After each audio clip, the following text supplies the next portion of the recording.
వాస్తవమే అంటే వాళ్ళు ఏమంటున్నారంటే మా స్టేట్ చేసి ఎటువంటి నిర్ణయం ఇస్తలేదు కాబట్టి మేము ఇప్పుడే ఏమి చెప్పలేము అని అంటారు. మేము ఏమి పోతున్నామంటే సెప్టెంబర్ 30 మేము టార్గెట్ పెట్టుకున్నాం కాబట్టి మళ్ళీ గ్రామ స్థాయిలో ఉద్యమాన్ని బలోపేతం చేయాలంటే టీచర్ల పాత్ర ప్రధానంగా ఉంటుంది. కాబట్టి మీరు కూడా ముందుగా పాల్గొనాలి, మాతో కలిసి రావాలని చెప్పినప్పుడల్లా వాళ్ళు ఒకవేళ ఇప్పటికీ నేను ఒక 10 సార్లు కలిసిన నేను ఇప్పుడు టీడీఎఫ్ అని బోర్డు చూడాలని అడుగుతున్నాను సార్. అట్లా అనుకోవచ్చు. టీడీఎఫ్ వాళ్ళని కూడా అడిగితే ఇంకా స్టేట్ కమిటీ స్టేట్ నుంచి ఒక గైడ్ లైన్స్ వస్తుంది, రాగానే నేను మీకు ఇన్ఫర్మేషన్ ఇస్తామని అనుకోవచ్చు. ఇంతకు ముందుకేమో ఎవరికి వారుగా పేపర్ స్టేట్మెంట్ల ద్వారానే ఉద్యమాన్ని నడిపించినాం. ఇప్పుడు ఒక గైడ్ లైన్స్ రావాలనే ఉద్దేశంతో పెట్టుకొని మళ్ళీ మనం పోస్ట్పోన్ చేసుకోవడం కాకుండా ఇప్పుడే ఉద్యమాన్ని ఏ విధంగా ముందుకు తీసుకుపోతాం అనేది ఒక ఉపాధ్యాయ సంఘాలుగా మీరందరూ ఒక దగ్గర కూర్చొని చర్చించుకొని ఒక కింది స్థాయి వరకు ఒక గైడ్ లైన్ ఇవ్వాలని మీ ద్వారా మేము కోరుకుంటున్నాం. మీ ప్రయత్నంలో భాగంగానే ఇది జరుగుతున్నది. ఇది 2 వారాలు చేసిన ప్రయత్నంలో కొంచెం సఫలీకృతమైనా కానీ నిజానికి అంత ప్రయత్నంలో మా ప్రయత్నాన్ని మీరు ఆశించినంత ఇదిగా మిగిలిన సంఘాలు కొంత చేయలేదు. మేజర్ సంఘాలు రావాల్సి ఉండే, అయినప్పటికీ మేము వదిలిపెట్టదలుచుకోవట్లేదు. ఇప్పుడు అన్న కూడా అదే విజ్ఞప్తి చేస్తున్నాం, మనం కూడా అదే చేస్తున్నాం. వీలైతే మళ్ళీ 1 వారం లోపల మిగిలిన సంఘాలన్నింటి కూడా కూర్చోబెట్టి వచ్చే సంఘాలు వస్తే మంచిది, రాకపోతే కూర్చున్న సంఘాలైనా ఒక ప్రోగ్రామ్ అయితే మేము సంఘాలుగా ప్రకటించకపోయినా ఉద్యమంలో పాల్గొనే సంఘాలు ఎట్లా పాల్గొంటూనే వాటిలో మేమేమి వెనకడుగు వేసేది లేదు.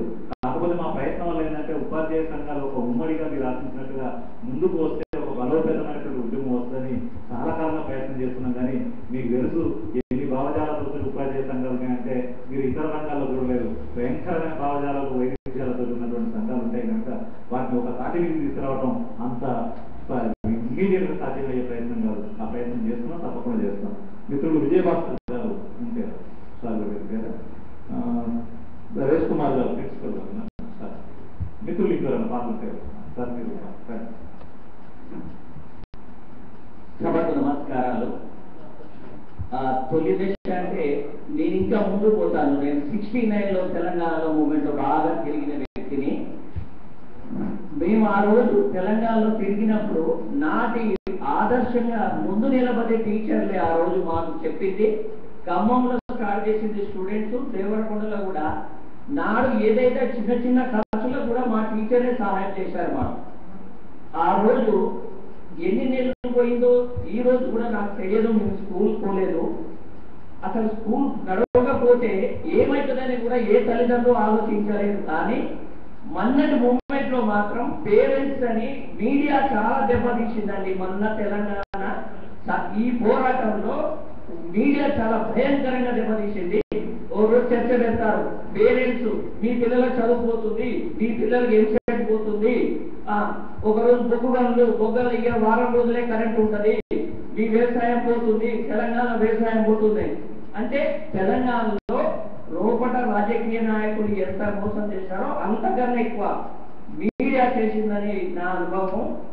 నాడు మేము ఎప్పుడైతే నా ఒక చిన్న ఉదాహరణ, మేము మా ఊళ్ళో ఎమ్మెల్యే గారు సమైక్యవాది, అప్పుడు చెన్నారెడ్డి గారు ఒక మాట చెప్పారు, మన బ్రహ్మాందరెడ్డి గారిని ఏమీ చేయలేదు, కానీ మన ఊర్లో ఉన్న సమైక్యవాది మీద అటాక్ చేస్తే కూడా మన బ్రహ్మాందరెడ్డికి మీరు అటాక్ చేసినట్టే మేమంతా పోయి మా ఊరు ఎమ్మెల్యే గడ్డపిల్లారెడ్డి ఈ రోజు జానారెడ్డి మామ గారి ఇంటికి పోయి ఇల్లంతా పాడు చేసినాము. తర్వాత పోలీసు వచ్చింది, 3 నెలలు ఊరు పెట్టిపోయినాము. అదంతా పెద్ద చర్చ. కానీ ఈ రోజు ఇంత చక్కని మూమెంట్ను మన మీడియానే ఏర్పాటు చేసింది. ముందు ముందు భవిష్యత్తులో మాత్రము రామయ్య గారు చెప్పినవి చాలా మంచిగా ఉన్నాయి, అవి కూడా పాటించాలి. ఇప్పుడు మిత్రుడు చెప్పారు, మీరు 30వ తారీఖు వచ్చేది కాదండి, మీ వంతుగా మీరు కూడా ఒక జాగ్గా అందరూ పెట్టి, ఎవరు మనం పిలవలేదని కాదు, ఎవరు పిలిచినా పేపర్లు వచ్చినా మనం కూడా చొచ్చుకోపోవచ్చు, మనం పిలవాలని అనుకోకుండా మీరు చేయాలని తెలియజేస్తూ మా శ్యామ్ ప్రసాద్ మా మిత్రుడు చాలాసార్లు చెప్పాడు. నేను ఎప్పుడు అంటుంటే ఏమని తెలంగాణలో అందరు ఎంప్లాయీస్ తెలంగాణకు అన్యాయం చేశారని ఎప్పుడు వాదిస్తుంటే శ్యామ్ నవ్వుతుండేది. అన్నిటికన్నా గవర్నమెంట్ స్కూలే కాదు, పల్లెటూరులో డబ్బు ఉన్నవాడు ఎవరూ లేదు. ఉంటే ముసలోళ్ళు ఉన్నారు, పక్క ఊరికి పోతందుకు చెండగా ఊరు సర్పంచ్ అంటే వచ్చి మా ఊళ్ళో దేవకుండా ఉంటాడు. పల్లెటూరు నేను చిన్నగా ఉన్నప్పుడు సెలవులో పోయి ఆనందం